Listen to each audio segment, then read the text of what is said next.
जी अस्सलाम वालेकुम नाजरीन, आप देख रहे हैं डिजिटल न्यूज़ पॉइंट और मैं हूं आपका मेज़बान मोहम्मद उस्मान मुगल। हाकिम ने कहा अपने सिपाहियों से कि अगर आवाज़ नहीं दबती तो गला दबा दो। इस शेर से नाजरीन आप समझ गए होंगे कि आज का व्लॉग करने का मकसद क्या था और ये किस टॉपिक पर है। जी हाँ, आज हम बात करेंगे आज़ादी सहाफ़त में एक और आवाज़ जो दबाई गई, अरशद शरीफ, उसके हवाले से आज हम बात करेंगे कि किस तरह केनिया के शहर के अंदर उन्हें गोलियों से छलनी किया गया और 10 घंटों तक इस सारे वाक़े को छुपाया गया। और आज व्लॉग करने का मकसद ये है कि इसमें मज़ीद हक़ाइक़ जो हैं वो आगे चलकर आपको बताएँ और बहुत सी ऐसी चीज़ें जो इस सारे मामले पर जो है वो पोशीदा थी, उनसे भी कोशिश करेंगे पर्दा उठाने की। नाज़रीन, अरशद शरीफ जो हैं उन्होंने अपनी सहाफ़ती करियर जो है उसका आगाज़ 1993 में किया था और 22 फरवरी 1973 के अंदर वो कराची में पैदा हुए थे और बिल आखिर 49 साल की उम्र के अंदर अरशद शरीफ को आज केनिया के शहर में गोलियां मार के इस आवाज़ को खामोश करवा दिया गया है। नाज़रीन, मजमूई तौर पर अगर देखा जाए तो अरशद शरीफ की गाड़ी पर 9 फायर जो है वो किए गए हैं और 4 फायर जो है उन्हें बैक साइड से, जबकि 2 फायर उन्हें जो है वो लेफ्ट साइड से किए गए हैं और एक ऐसी गोली थी जो अरशद शरीफ को सर पर लगी और वो जानलेवा साबित हुई। लेकिन इस सारे मामले में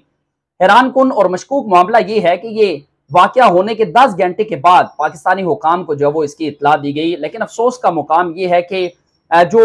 मौजूदा हुकूमत है उसके जो ओहदेदारान हैं, जो रियासी इदारों में जो इस वक्त भी विराजमान है और सरकारी ओहदों पर विराजमान है, इस सारे मामले पर उनको कानो कान जो है वो खबर नहीं हुई। इस सारे मामले का पस मंजर जो है वो भी आपको बताएंगे कि किस तरह अरशद शरीफ की जिंदगी को इससे पहले जो है वो खतरा था और पाकिस्तान में रह के भी उन्होंने इस खतरे की मुतादिद मरतबा जो है वो निशानदेही करवाई थी और इसके यानी जो शायद हैं वो साबिक अदवार के जो वफाकी वज़रा हैं उन्होंने भी इस चीज़ की जो है वो तस्दीक की थी कि अरशद शरीफ की ज़िंदगी को पाकिस्तान के अंदर जो है वो ख़तरा है। केनिया का ये शहर है नैरोबी, जहाँ पर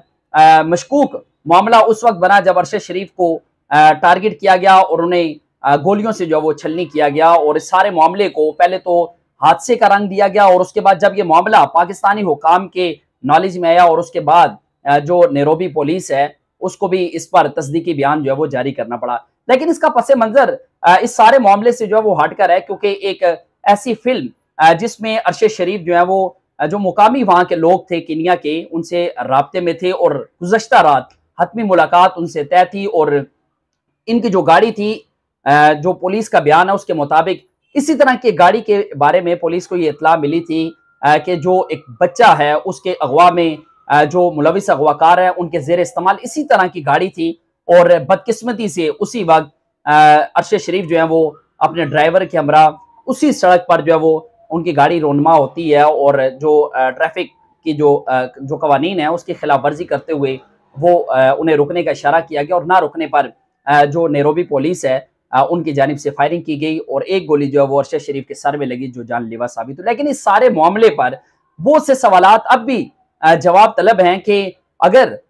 जो ट्रैफिक कवानीन है उनकी अगर खिलाफ वर्जी की जा रही थी तो ऐसी कौन सी सूरत हाल पैदा हुई कि ड्राइवर जख्मी हुआ लेकिन अरशद शरीफ के सर पर जो है वो गोली मारी गई। ये सारा मामला उस वक्त मशकूक हुआ जब नैरोबी पुलिस की जानिब से तस्दीकी बयान जो है वो जारी हुआ और ये सारे मामले पर बहुत से सवालात जो है वो पैदा हो गए। साफ्ती तंजीमें जो है उनकी जानिब से एहतजाज की जो है वो कॉल भी दी गई है और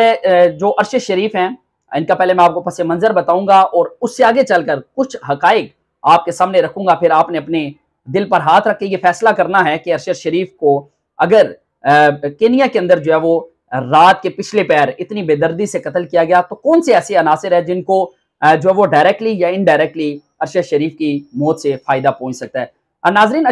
जो अरशद शरीफ हैं ये 22 फरवरी 1973 के अंदर कराची में पैदा हुए थे और इन्होंने कायदे आजम यूनिवर्सिटी से पब्लिक एडमिनिस्ट्रेशन में मास्टर ऑफ साइंस की डिग्री जो है वो हासिल कर रखी थी और इन्होंने अपने सहाफ़ती करियर का आगाज 1973 में किया था। 2012 में अगाई अवार्ड के ये फाते भी रहे और 2014 में इन्होंने जो ARY न्यूज़ है वहाँ पर पावर प्ले के हवाले से इन्होंने अपने प्रोग्राम का जो है वो आगाज किया। इसी तरह इन्होंने कामयाबियों का सफर जो है वो जारी रखा और साल 2016 में investigative journalist of the year का जो अवार्ड था वो अरशद शरीफ ने हासिल किया। इस अवार्ड के ठीक 2 साल के बाद current affair anchor of the year का जो अवार्ड था वो साल 2018 में अरशद शरीफ को जो है वो दिया गया और उसके 1 साल के बाद यानी 23 मार्च 2019 को प्राइड ऑफ परफॉर्मेंस का जो अवार्ड था वो सदर पाकिस्तान की जानिब से अरशद शरीफ को जो है वो दिया गया। और इस हवाले से जो मजीद तहकीकात थी अरशद शरीफ में की, उसमें मुस्लिम कमर्शियल बैंक की निजकारी समेत जो नैब की जो दस्तावेजात थी, जिनमें नैब बड़े अरसे तक कहता रहा कि ये तमाम दस्तावेजात उनसे जो है वो गुम हो चुकी हैं, वो नायाब दस्तावेजात जो है वो भी अरशद शरीफ पहली मरतबा जो है वो मंजर आम पर लेकर आए थे। इसके साथ साथ निशात ग्रुप जो है उसकी जानिब से लंदन और दीगर जो ममालिक है उनमें होने वाली जो गैर कानूनी जो खरीदारी थी, जो प्रॉपर्टी की जो खरीदारी थी, जो कंपनीज थी ऑफशोर, उनके हवाले से जो दस्तावेजात थी वो भी पहली मरतबा अरशद शरीफ जो है वो अपने प्रोग्राम में लेकर आए। और उसके बाद जो है वो पनामा की जैसे हवा चली तो पनामा पेपर जो है वो काफी अरसे बाद आया, लेकिन उससे पहले इस सारे मामले पर जो तहकीकाती स्टोरी थी वो भी अरशद शरीफ ने की। और इसके हवाले से गैर कानूनी जो प्रॉपर्टीज थी और जो ऑफशोर कंपनीज थी उसके हवाले से भी अरशद शरीफ ने इस पर बहुत अहम किरदार अदा किया, जिसके बाद मुस्लिम लीग नून ने भी इनकी तमाम तर जो तहकीकाती जो स्टोरी थी, इनकी जो रिसर्च थी, उसके हवाले से उन्होंने उसको तस्लीम किया। और जो नवाज शरीफ को नायल किया गया था उसमें भी काफी अहमियत की हामिल थी जो इनकी रिसर्च थी अरशद शरीफ की। ये तो इसका था सारा पस मंजर। तो इनके वालिद जो थे वो भी पाक नेवी में कमांडर थे और वो भी arm forces institute of cardiology में जो है वो दिल का दौरा पड़ने से जो है वो उनका इंतकाल हुआ था। और उसकी ये जो खबर थी इनके वालिद के इंतकाल की, इनके जो भाई थे मेजर अशरफ शरीफ, उनको जब ये खबर मिली तो उन पर भी जो है उसी रोज बनू में हमला किया गया और उन्होंने जाम शहादत नोश की और 35 साल की उम्र में उन्होंने शहादत को गले लगाया। तो इंतहाई रकत अमेज मनाजर उस वक्त देखने में आए जब बाप और बेटे यानी इनके वालिद और इनके भाई दोनों के जनाजे एक साथ जो है वो एक ही घर से निकले और बिलाखिर शहीद के भाई को भी आज शहीद कर दिया गया। ये सारा जो मामला था, इस मामले पर जो है वो काफी सोशल मीडिया पर जो है वो तूफान बरपा रहा। और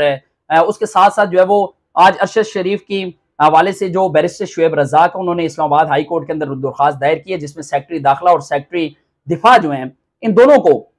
जो नोटिस हैं वो जारी किए गए हैं और ये हदायत की गई हैं फौरी तौर पर इंतजाम किए जाए। और ये भी हदायत की गई है कि नामजद अफसरान जो है वो फौरी तौर पर अरशद शरीफ की जो फैमिली है उनसे मुलाकात करें। उसके साथ ही वज़ीर आज़म पाकिस्तान और पाक फौज की जानिब से भी ताज़ियती जो पैगामात हैं वो मौसूल हुए हैं। लेकिन अब चलेंगे वाक़े के उस पहलू की तरफ जो काफ़ी पोशीदा है। और क्योंकि यहाँ पर काबिल गौर बात यह है कि अरशद शरीफ किस फिल्म पर काम कर रहे थे और पाकिस्तान के कौन कौन से सियासतदान जो थे उनके नाम जो है वो उसमें आने वाले थे। और करप्शन की ये जो दास्तान थी इस पर बनाई जाने वाली ये फिल्म थी, जिसमें हतमी मुलाकात के लिए जो अरशद शरीफ थे वो केनिया में 2 मुकामी अफराद जो है उनसे मिलने के लिए गए। लेकिन यहाँ पर एक बात यह भी है कि अरशद शरीफ को पाकिस्तान के अंदर जो वो संगीन नताइज की धमकियां दी जा रही थी और 8 अगस्त को इनके ऊपर बगावत का एक मुकदमा भी दर्ज किया गया था, जिसमें सलमान इकबाल, अमाद यूसुफ और खावर गुमन समेत दीगर जो अफराद हैं उन्हें भी जो है वो नामजद किया गया था। और बिल आखिर उनको ARY की स्क्रीन से जो है वो हटा दिया गया और ऑफ एयर किया गया था उनको। और उसके बाद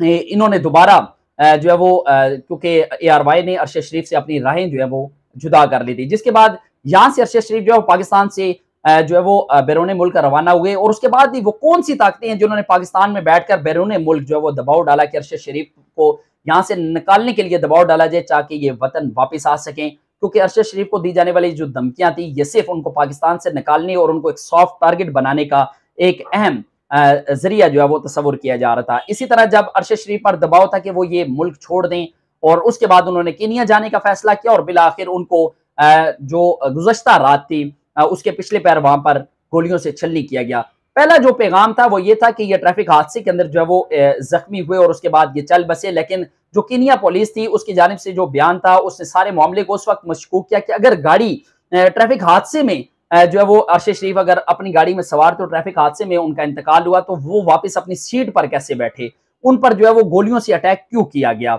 अगर उनके ड्राइवर की जानिब से संगीन खिलाफ वर्जियां की गई थी तो उस वक्त उनके ड्राइवर को जो है वो रोकने के लिए पुलिस ने क्या किरदार अदा किया था। इस सारे मामले के अंदर बराह रास्त अटैक किया गया है जो अरशद शरीफ हैं उन पर। और वहां के मुकामी साफी ने भी एक ट्वीट करते हुए बहुत सारी चीजें जो है उनसे पर्दा उठा दिया है। लेकिन अब ये इदारों का काम है कि सारे मामले के अंदर जो वो तहकीकात की जाए और अरशद शरीफ के जो कातिल हैं उन्हें कौम के सामने लाया जाए। इससे पहले भी काफी जो साफी हैं उन्हें कत्ल किया गया और खामोशी से आज तक वो फाइलें जो वो बंद कर दी गई, लेकिन उनके कातलों का जो सुराग वो नहीं लगाया जा सका। लेकिन इस सारे मामले में एक बात और भी आपको कहता चलूंगा, क्योंकि 27 अगस्त का जो इंटरव्यू था शीरी मजारी का, उस इंटरव्यू में भी उस शीरी मजारी ने ये कहा कि अरशद शरीफ के सर की कीमत लगा दी गई है और दहशत गर्दों को पैसे भी पहुंचा दिए गए और अरशद शरीफ को जो वो टारगेट किया जाएगा। इस सारे मामले में वो बयान भी देखा जाए शीरी मजारी का कि इस सारे मामले से पहले शीरी मजारी को किस तरह पता चल गया और वो कौन लोग थे जिन्होंने अरशद शरीफ के सर की कीमत लगाई और कौन लोग थे जिनको अरशद शरीफ की मौत से जो है वो बराह रास्त फायदा हुआ। लेकिन चूंकि ये एक बड़ा सान्या है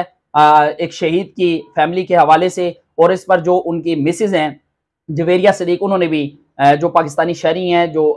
सारिफीन है सोशल मीडिया की, उनसे अपील की है कि अरशद शरीफ की कोई ऐसी तस्वीर जो उस वाक़े से मुतल्लिक है उन्हें सोशल मीडिया पर जो है वो अपलोड ना किया जाए और ना ही अरशद शरीफ की मौत पर जो है वो सियासत की जाए। इस सारे मामले पर आने वाली मज़ीद जो हक़ाइक़ हैं, जो तहकीकात हैं, उसके हवाले से भी आपको आगाह करेंगे। तब तक के लिए अपने मेज़बान उस्मान मुग़ल को दीजिएगा इजाज़त। अल्लाह ने के बाद।